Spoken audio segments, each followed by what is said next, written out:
Good evening, I'm Eugene Chan and welcome to this special budget edition of Straight Talk.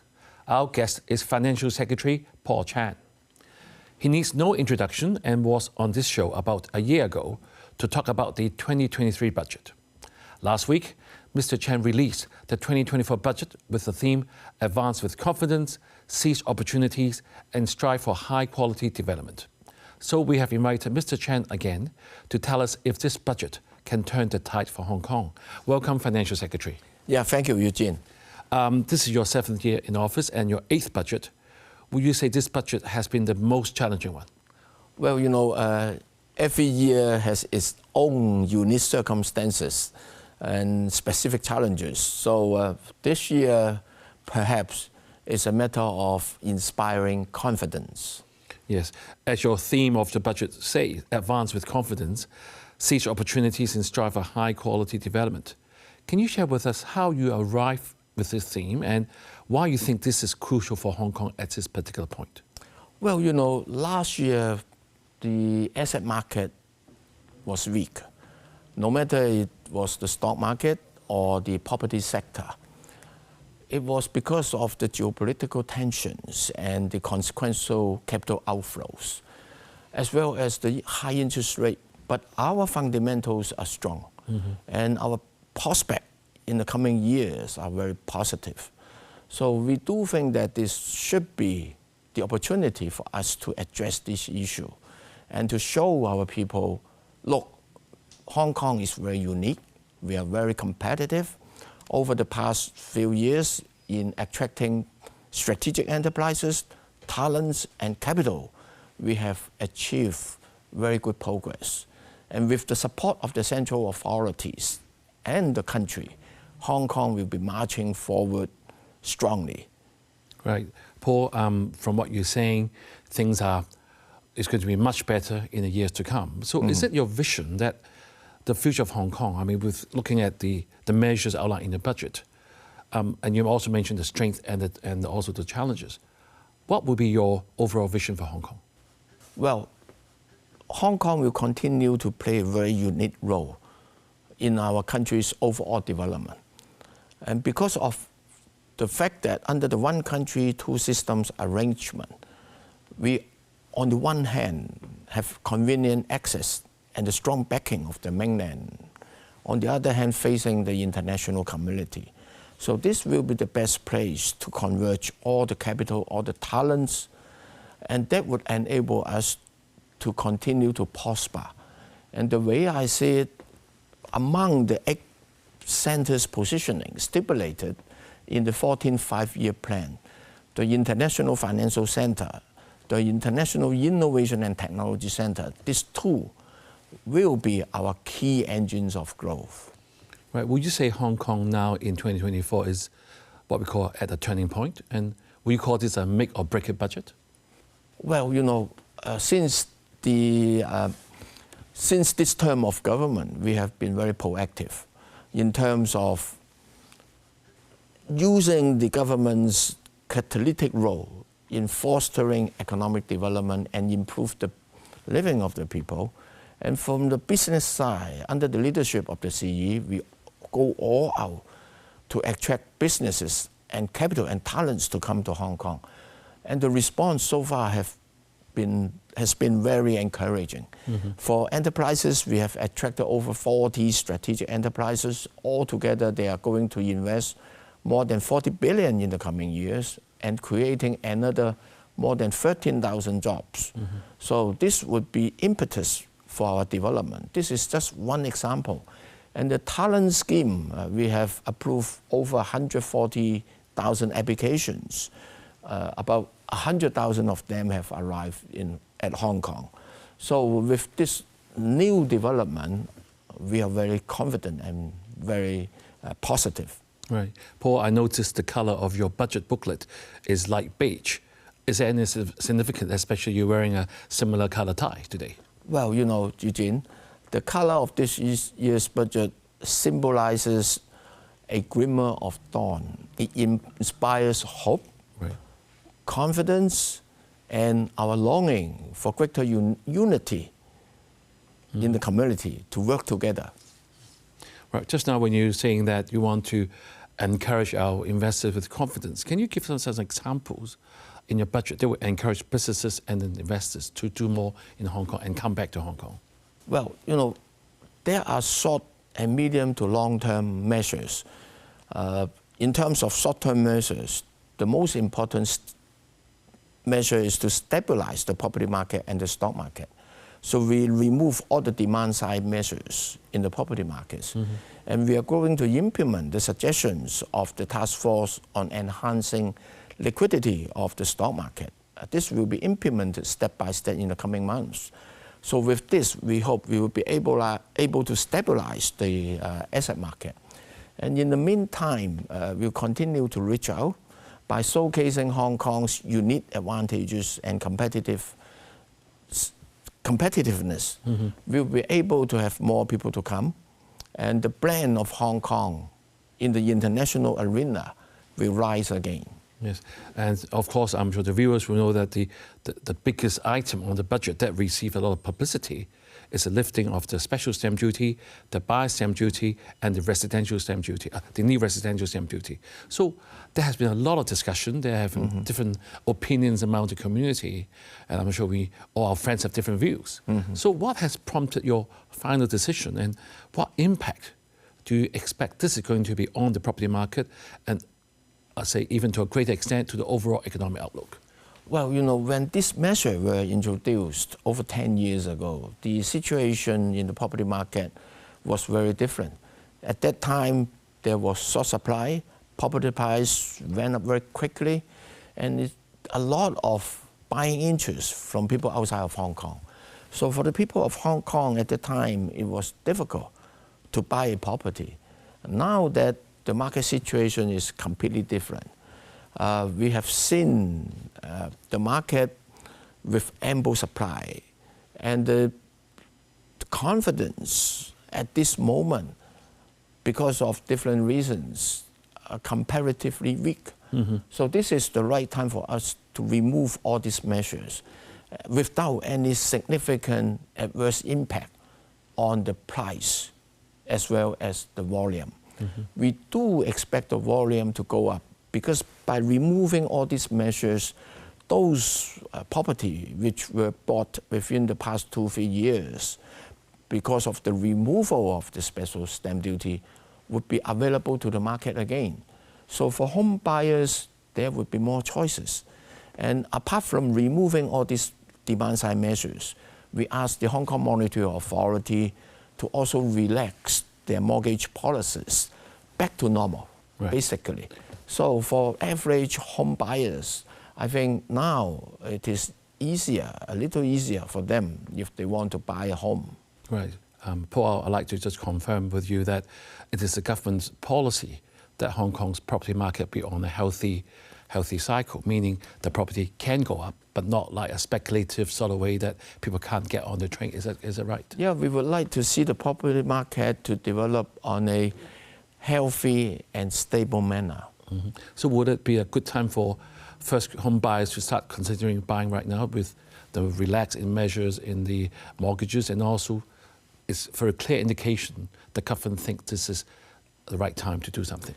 Well, buying a home, buying a property is a significant decision. So it is indeed really up to individual, depending on their specific circumstances, their needs, their financial capabilities, their employment situation, their assessment of the interest rate outlook, as well as their own employment situation. So this is a very important decision. Everyone have to do it in a careful manner, of course. Right, Financial Secretary, the prices fell 7% last year, according to statistics, and dropped another 1.6% last month.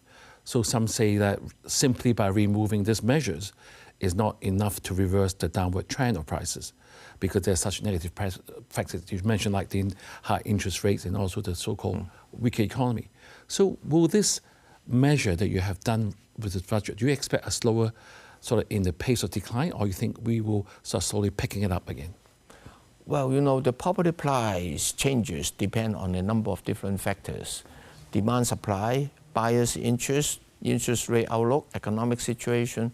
So we won't speculate as to how the price will react, because there is also short-term and medium factors interplay. So for us, it is important for us to remove these measures because the specific circumstances giving rise to the introduction of these measures at the moment is no longer there.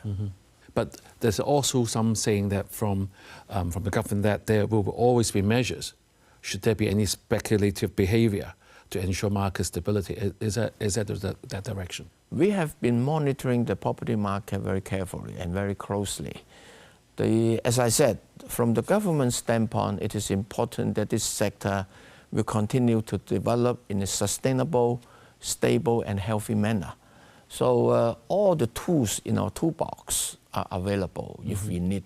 But at the moment, we do not see such a need. Right, Paul, let's take a break now. And viewers, please stay tuned. We will be right back for more discussion on the 2024 budget. Welcome back.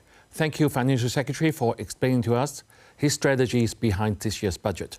So, Paul, in the first half, you have said to us very clearly that you are very confident with the future. We are doing the right thing. For example, with the property market, things have changed. It's time to stabilize everything, and hopefully everything will start from this as a good turning point. Let's look at another area that you had spent quite a lot of time in your budget is you're allocating $1.1 billion to boost tourism and sort of soft sell Hong Kong by hosting more mega events and more annual conferences. But some people have said, is this really the key to our recovery? Would this work? Well, you know, the allocation to the tourism sector has a number of different reasons. Number one, we want to promote the Hong Kong brand.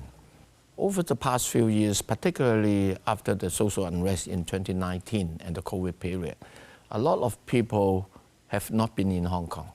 So there has been negative narrative about Hong Kong, which is unfounded. We want more people to come so that they know the situation better. And from the economic standpoint, as you know, the three drivers of our economic growth are export, consumption, and then private investment. Export, because of the geopolitical situation, because of the high interest rate environment, there is indeed not much we can influence. In terms of consumption, it is important for us to have more people to come, particularly high-quality tourists, to come to spend money, to enjoy Hong Kong, and to provide all the attractions, not just for them, but also for our locals, so that we can all together spend happily, and in the process, help our own economy. So, Financial Secretary, I'm sure you want to leverage such initiatives to enhance our competitiveness and attract not only international but local people invested back in Hong Kong. However, if you look at the recent Chinese New Year time when we have a very nice fireworks, people just come and go very quickly. And even we know that Shenzhen is sort of doing very similar initiatives like us. So how do we maintain a niche, especially with, I mean, Hong Kong people are always smart and fast, but we are now facing quite a bit of competition. What would we do? We have to be confident in ourselves. Hong Kong people is very innovative. Well, you know, for those shows, we are going to change it every season with particular themes. And what is more important is not just the drones and the pyrotechnic, but along with that, we improve the product offering, the services. So we need to work together with the retailers, with the F&B sectors, and with other event organizers. Say, for example, we organize those pyrotechnics and drone shows along with mega events. So the people, when they come, they can stay one night longer, say, for example, and spend more. And I think in the process, it is important for us to work as a team, cross over different sectors together, and improve our service and offering. When these people come to Hong Kong, they have good experience, they enjoy their trip, they will tell their friends, and they will come back. So this is important to us. Right, so that means all the viewers must listen to what Secretary has said. We must take advantage of those mega events when it happens. Let's put more work into our actual services to attract more visitors. And Hong Kong's international character, our diversity, is no comparison to any other mainland cities.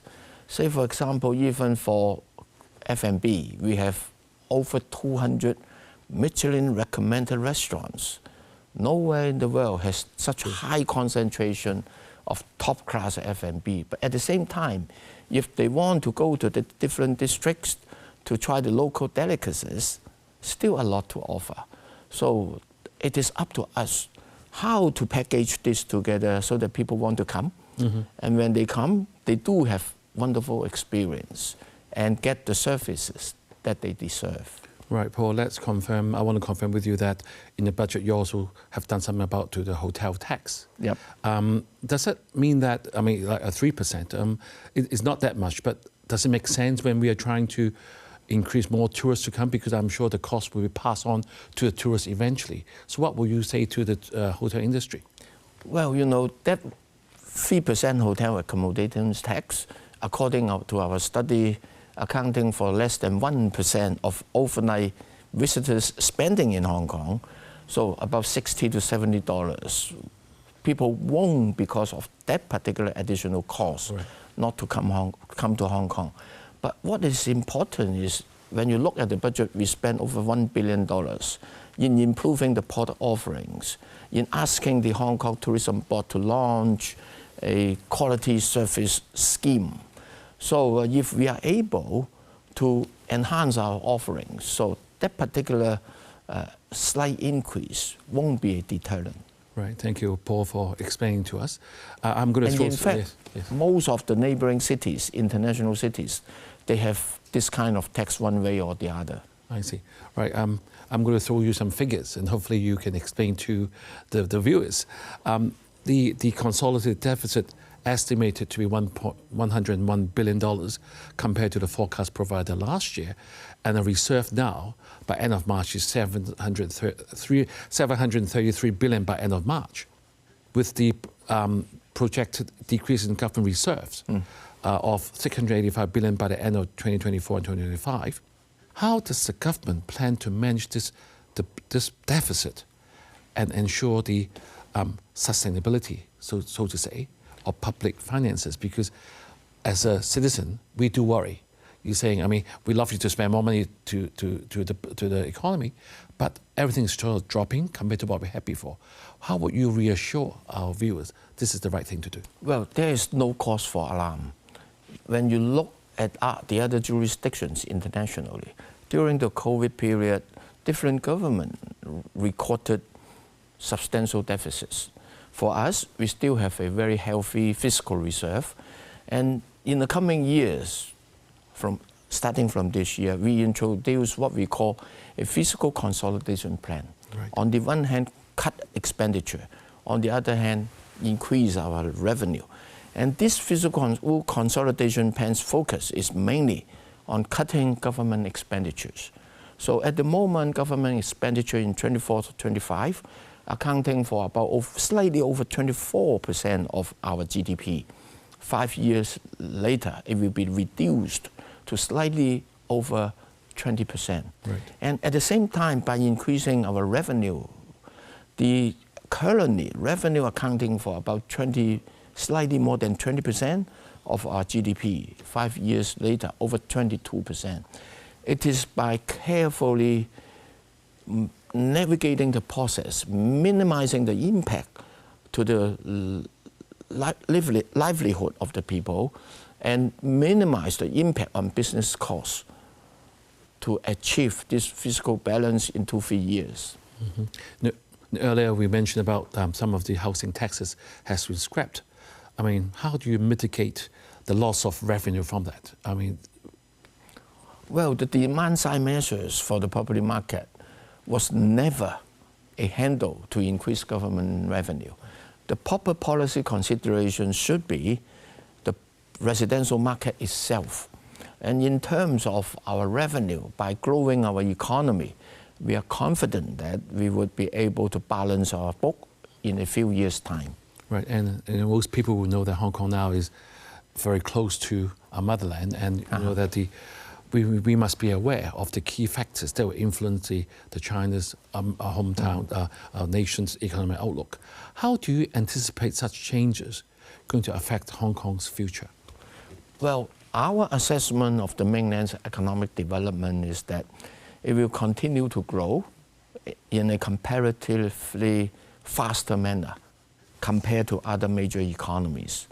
In the past year, we have seen some transformation, but now it got stabilized. Right. So we believe in the future economic development of the mainland. And under the one country, two systems arrangement, we are specially positioned. On the one hand, we have convenient access to the mainland market, and on the other hand, we have the international facing. So Hong Kong is the only city in the world that the international advantage and the mainland advantage converge here. Right. If we can play our role properly and maximize our competitive advantage, we will be able to continue to prosper. Right. Paul, I'm going to ask you the last question. I think people in Hong Kong, they want to do business, they want to do better. However, we are concerned about the imported inflation from the US because of the monetary policy and the PAC. So what measures can we mitigate that? A short answer. Well, you know, in the past few years, US interest rate hiked by more than 4.5%. Our increase is just slightly over 2%. So liquidity here is ample. Right. And for our daily necessities, actually they are mainly from the mainland. Okay. The inflation impact was minimal. Okay. So we will be able to ride through this challenge. Thank you, Paul, for joining us today and providing valuable insights into the 2024 budget. As we conclude, it is evident that Hong Kong faces both challenges and opportunities on its path to recovery. The emphasis on bolstering confidence, seizing opportunities, and striving for high-quality development demonstrates a commitment to charting a resilient and prosperous future. As Robert Schuller said, tough times never last, but tough people do. And us as Hong Kong people are certainly a tough lot. Have a good evening and see you next week.